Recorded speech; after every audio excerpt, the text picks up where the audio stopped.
যে নারী সকালে সংসারের কাজ শুরু করার আগে 2টি আমল করবে, আল্লাহ তাআলা তার সংসারে এত পরিমাণে বারাকা দান করবেন সে কল্পনাও করতে পারবে না। প্রচুর পরিমাণে সংসারে আল্লাহর পক্ষ থেকে বারাকা আসবে। যদি ঘুম থেকে ওঠে প্রথমে 2টি কাজ করে তারপর যদি সংসারের কাজ শুরু করে দেয়। প্রিয় দিনী ভাই ও বোন, আমরা রাতের বেলা বিশ্রাম নেই, ঘুমিয়ে যাই। দিনের বেলা পরিশ্রম করে মানুষ, মা বোনেরা সাংসারিক কাজ করে, পুরুষরা বাহিরে অফিস আদালতে বিভিন্ন কাজকর্ম করে ক্লান্ত শ্রান্ত হয়ে যায়, পরিশ্রান্ত হয়ে যায়। রাত্রবেলা বিশ্রাম নেওয়ার জন্য ঘুমিয়ে যায়। ঘুমানোর পরে আল্লাহ তাআলা ঘুমটাকে একটি শ্রেষ্ঠ নিয়ামত বলে উল্লেখ করেছেন। যাদের ঘুম হয় না তাদের চেয়ে অশান্তি আর কেউ নেই। এজন্য ঘুমটা আল্লাহর পক্ষ থেকে অসংখ্য নিয়ামত। এজন্য রাসূলুল্লাহ সাল্লাল্লাহু আলাইহি ওয়াসাল্লামের সুন্নাহ অনুযায়ী আমাদেরকে ঘুমাতে হবে। আল্লাহর রাসূল বলছেন, ওযু করো, তারপরে ডান কাত হয়ে দোয়া দুরুদ ইস্তিগফার পড়ে তারপর আল্লাহর কাছে ক্ষমা চেয়ে ঘুমাও। কারণ অনেক মানুষ ঘুমায় ঠিকই কিন্তু আর জাগ্রত হয় না, মৃত্যুর সাথে ঘুমের মধ্যেই মুলাকাত হয়ে যায়। এজন্য প্রিয় দিনী ভাই ও বোন, যখন আপনি রাতের বেলা ঘুমাবেন, দোয়া দুরুদ পড়ে ঘুমানোর পরে যখন সকালবেলা যখন জাগ্রত হবেন, জাগ্রত হওয়ার পরে আপনি প্রথমে দোয়া পড়বেন। ঘুম থেকে ওঠার একটি দোয়া আছে, দোয়াটি হলো আলহামদুলিল্লাহিল্লাযী আহইয়ানা বা'দামা আমাতানা ওয়া ইলাইহিন নুশুর। এই দোয়াটি পড়বেন। এই দোয়াটি পড়ার পর উত্তম রূপে ওযু করবেন। যার ওযু যত সুন্দর হয় তার নামাজ তত সুন্দর হয়। আর ওযু যার যত সুন্দর হবে আল্লাহর পক্ষ থেকে পুরস্কার আছে। পুরস্কারটি হলো কিয়ামতের ময়দানে সমস্ত নবীদের উম্মতগুলো উঠবেন, কোটি কোটি মানুষ হয়ে যাবে। সমস্ত মানুষদের মধ্য থেকে একমাত্র আমার নবীর উম্মতদের একটু ভিন্নতা আসবে। কেমন করে ভিন্নতা?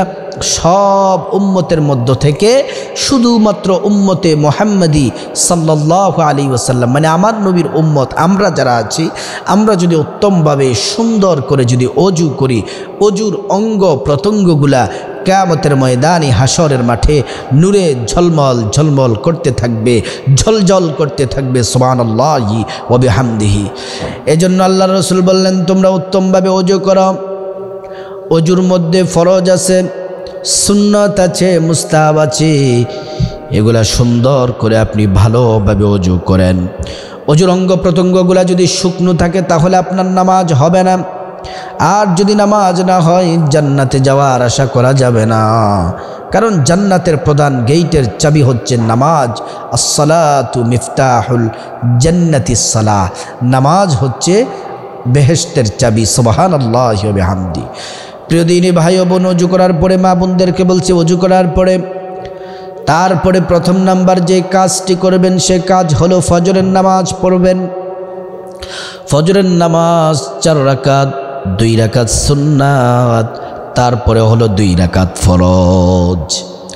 2 রাকাত সুন্নাতের দাম কত? আম্মাজান আয়েশা সিদ্দিকা থেকে বর্ণিত, রাসূল করিম সাল্লাল্লাহু আলাইহি ওয়াসাল্লাম বললেন, ফজরে 2 রাকাত সুন্নতের এত দাম, এত মর্যাদা, দুনিয়া এবং দুনিয়ার মধ্যে যা কিছু আছে।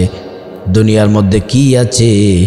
দুনিয়ার মধ্যে মহাসাগর আছে, পাহাড় আছে, পর্বত আছে, স্বর্ণের খনি আছে, লোহার খনি আছে, গাছপালা তরুলতা যা কিছু আছে সবগুলাকে যদি একত্রিত করা হয়, সব কিছু থেকে দামি হলো ফজরের 2 রাকাত সুন্নাত। সুবহানাল্লাহি ওয়া বিহামদি।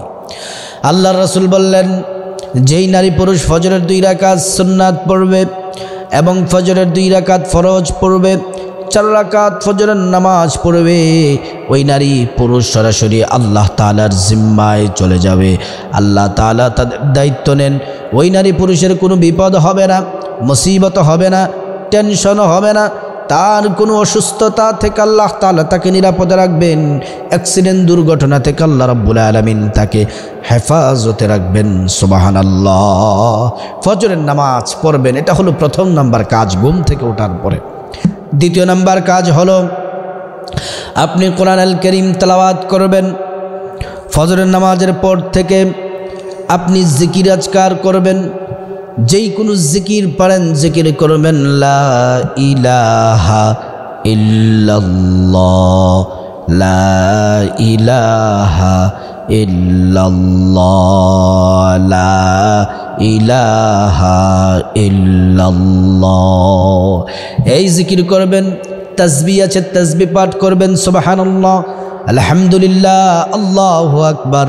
এই জিকিরগুলা করবেন, জিকির করবেন। পাশাপাশি 2 নম্বর যে কাজটি সেটা হলো কোরআন আল কারীম তেলাওয়াত করবেন। সুবহানাল্লাহ, কোরআন পড়বেন, কোরআন আল কারীম তেলাওয়াত করবেন। কোরআন কমপক্ষে সূরা ইয়াসিনটা তেলাওয়াত করার চেষ্টা করবেন ফজরের নামাজের পরে। ইয়াসিন ওয়াল কুরআনিল হাকীম ইন্নাকা লামিনাল মুরসালিন আলা সিরাতিম মুস্তাকিম তানজিলাল আজিজির রহিম। সূরাত ইয়াসিন তেলাওয়াত করবেন। নতুবা যেই কোরআনের যেই কোনো জায়গা থেকে 30 পারা থেকে যে কোনো একটি পৃষ্ঠা হলেও কমপক্ষে তেলাওয়াত করবেন। প্রতিটি অক্ষরে 10টি নেকি আল্লাহ তাআলা আমল নামায় দান করবেন। আল্লাহর হাবিব সাল্লাল্লাহু আলাইহি ওয়াসাল্লাম বললেন, ফজরের পর থেকে জিকির আজকার কোরআন তেলাওয়াতের মাধ্যমে সূর্যোদয় পর্যন্ত আমল করো। সূর্য ওঠার পরে 15 থেকে 20 মিনিট পরে 2 রাকাত নামাজ পড়বে, অথবা 4 রাকাত নামাজ পড়বে। 2 রাকাত অথবা 4 রাকাত নফল নামাজ পড়বে। ওই নামাজের নাম হলো ইশরাকের নামাজ। সুবহানাল্লাহ।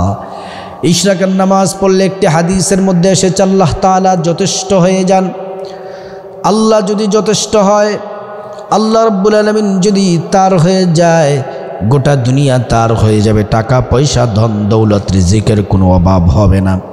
আর এক হাদিসের মধ্যে এসেছে সূর্য ওঠার 15 থেকে 20 মিনিট পরে 2 রাকাত নামাজ পড়লে অথবা 4 রাকাত নামাজ পড়লে 2টি মহা পুরস্কার পাবেন। 1 নম্বর হলো কবুল হজের সওয়াব পাবেন, 2য় নম্বর হচ্ছে উমরার সওয়াব পেয়ে যাবেন। সুবহানাল্লাহ। যদি আপনি ফজরের নামাজ এবং ফজরের নামাজের পরে যদি কোরআন তেলাওয়াত এবং সূর্য ওঠার সূর্যোদয়ের পরে 15 থেকে 20 মিনিট পরে যদি আপনি 4 রাকাত নফল নামাজ পড়েন, 4 রাকাত পড়ার চেষ্টা করবেন, 2 রাকাত করে, সেটা হচ্ছে ইশরাকের নামাজ। কপাল খুলে যাবে। মা বোনেরা, ঘুম থেকে উঠে এই 2টি আমল আগে করবেন, কাজ আগে করবেন। এক হলো নামাজ, দ্বিতীয় হচ্ছে কোরআন তেলাওয়াত। তারপরে আপনি উঠান, ঘর বাড়ি বাসা ঝাড়ু দিবেন, তারপর রান্না বান্না করবেন, প্রতিটি কাজে সফলতা দান করবেন। সংসারে আয় উন্নতিতে বরকত হবে। এত হিউজ পরিমাণে আল্লাহ তাআলা আপনাকে নেয়ামত দিবেন, প্রচুর পরিমাণে সংসারে বারাকা দিবেন, আপনি কল্পনাও করতে পারবেন না। আল্লাহ পাক সকল মা বোনদেরকে এই ঘুম থেকে উঠে সংসারের অন্যান্য কাজ করার আগে এই 2টি আমল করার আল্লাহ তাআলা তৌফিক দান করুন।